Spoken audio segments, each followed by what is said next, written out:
This court is now in session. The Honorable Judge Amelia Amherst presiding. You may be seated. Today is Friday, February 15th, 2012. Mr. Kane, are you prepared to proceed with this preliminary hearing?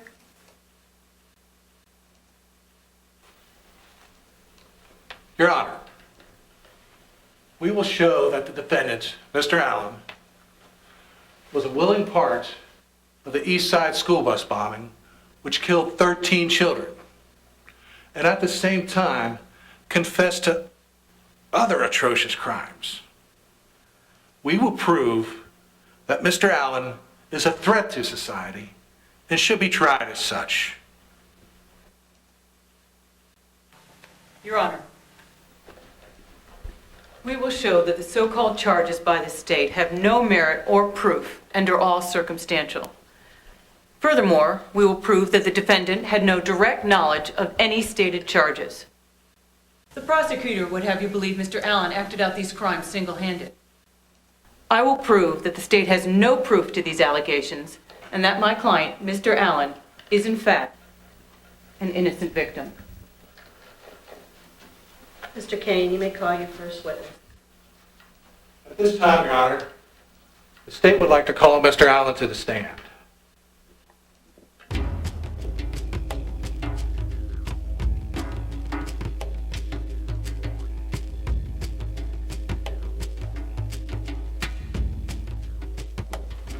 Place your right hand on the Bible, please. Do you swear that the testimony you're about to provide here today is the truth, the whole truth, so help you God? Yes, of course. Please be seated. State your name for the record. I have been called by many names. Please, Your Honor, direct the defendant to answer the question. Please state your name. You may call me Mr. Allen. Well, Mr. Allen, if that's your real name, That which is many I have been called. are you trying to confuse the court? Allen, that is your last name, correct? You may call me Mr. Allen. Mr. Allen, so that the court may understand, is it true that you walked into precinct 13 and took credit for the school bus bombing of 2519, which resulted in the death of 13 children, and at the same time confessed to even more crimes? I did have knowledge of events. I have in my hand People's Exhibit A, a signed confession by you, Mr. Allen, to the stated facts. Are you disputing your own confessions now, Mr. Allen? No, I do not dispute the facts. I only stated that I knew of the details. Mr. Allen, I have signed documents, confessions by you. Crimes, multiple crimes, more crimes than this court has ever seen. As I have already stated, I have knowledge of stated events. Knowledge. Knowledge? The documents in here are signed confessions, all signed by you. Your perception is flawed, counselor. Review your documentation more closely.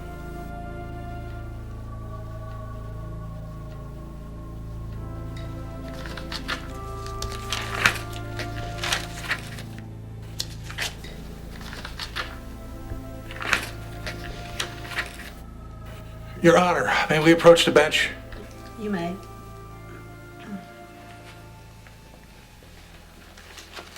I'm not sure what has just happened here, but a moment ago, those were all signed confessions. I must strongly object to proceeding any further. The prosecutor has clearly mistaken my client for someone else. I move for mistrial immediately. Would you please read back the defendant's last statement? Yes, Your Honor. As I have already stated, I have knowledge of stated events. Ms. Lillay, you will not be granted a mistrial. The defendant has already admitted to the knowledge of the bus bombings, and I'm not going to release him until we know how much of a part he played. Now, I'm going to warn you both, only once.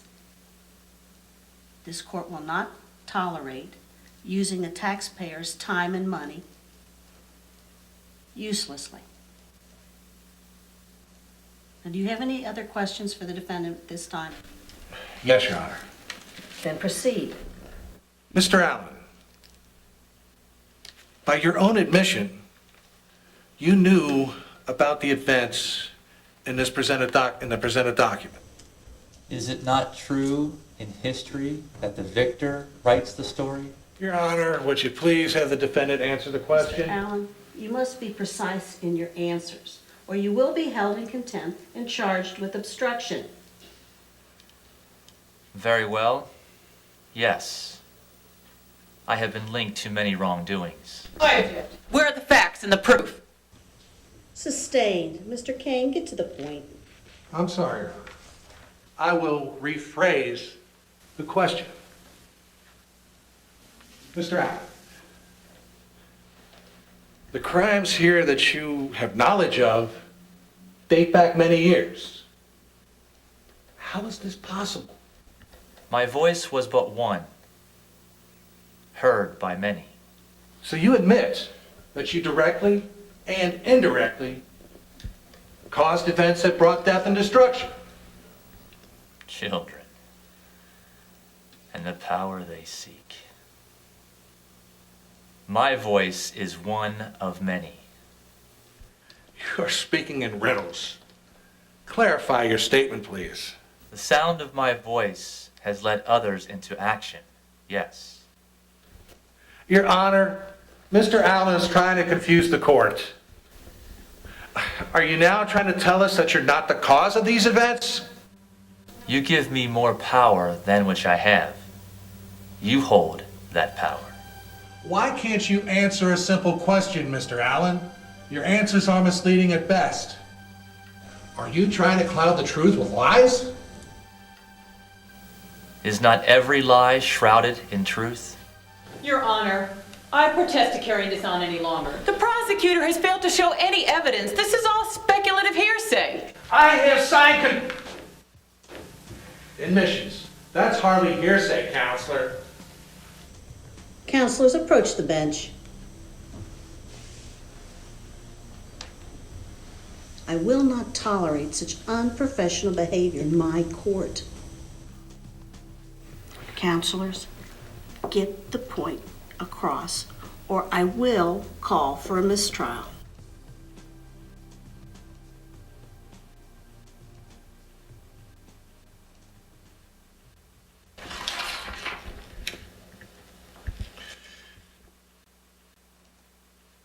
Mr. Allen, it says here that you had knowledge of a certain leader of an unsaid nation who was to commit unspeakable medical experiments and then gas subjects to death upon completion or failure of the said experiments.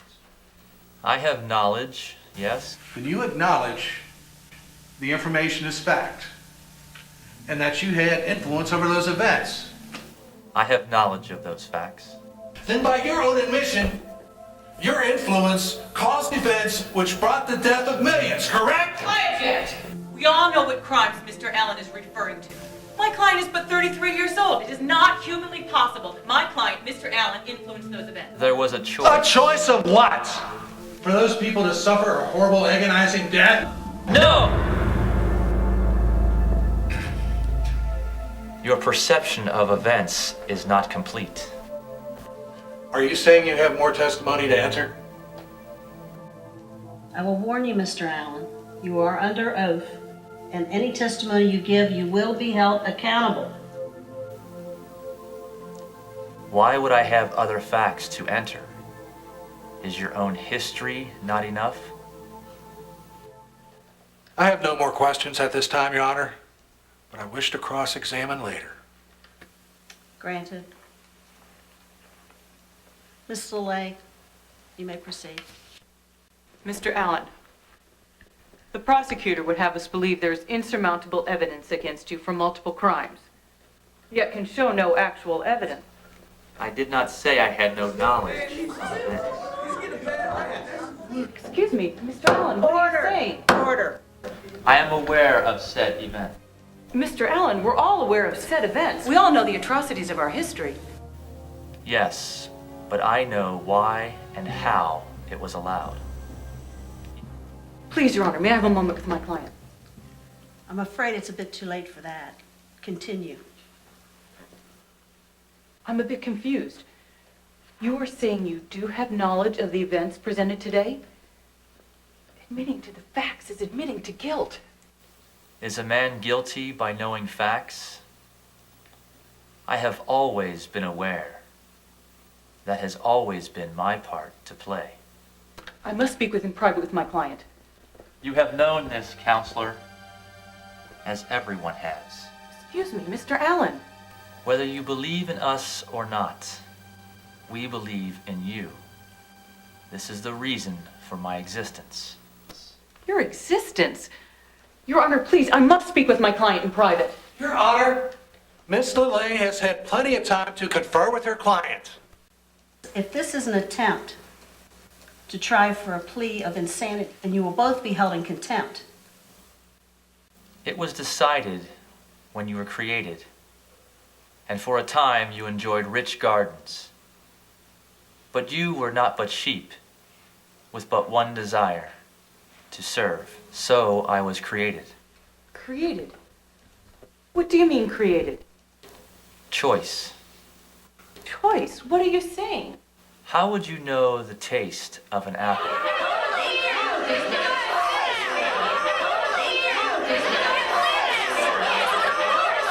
Bailiff, remove that woman. Order in contempt.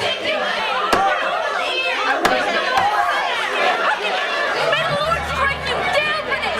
Hey, get off of me! You have to leave. No! Please! Your Honor, please, I have no knowledge of what my client is saying. It was decided that he was a servant who worshipped the very existence. Why is my sister on the witness stand? And in his wisdom, as he did not want, I was created to give you a choice. I was the first. The first. What are you saying, Mr. Allen? The first what? I was the first first. given free will, knowledge of the two halves. Perfect.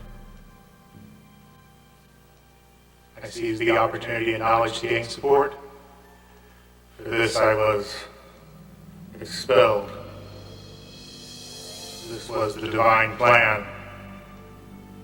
As it has always been, your perception is flawed. Your Honor, clearly my client is working on an insanity plea without my knowledge. I must have a brief recess to advise my client. Denied. Our perception? Please, Your Honor, stop this. That's not your sister. That's my mother. Without my existence, your death is fruitless. Without choice, you have no future. Now you're saying you control the future? Without me, there would be no choice. You give me more power than I have. Yours is the ultimate. One simple word. Choice. Your perception is flawed. Counselor, control your client. Your Honor, I must request an immediate psychiatric evaluation for Mr. Allen. Clearly, the man is insane. What are you doing?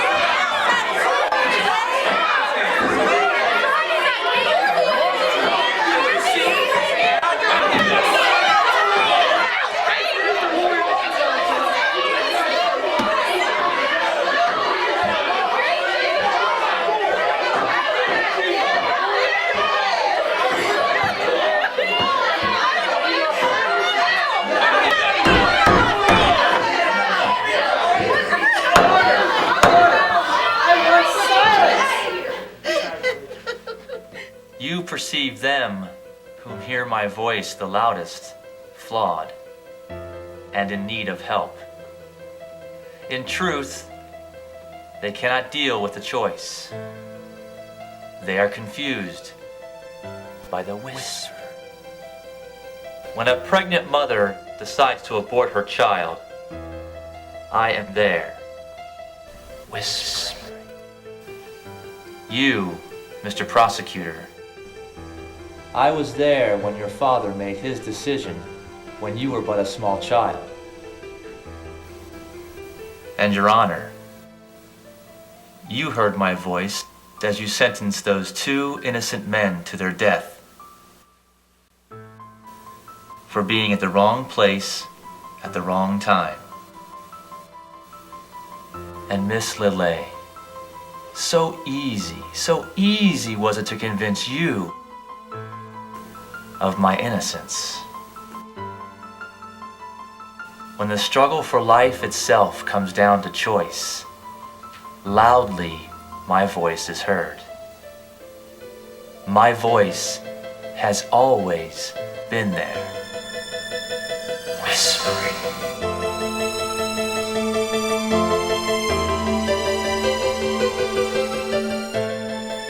Have I not done what you asked? What more do you want of me?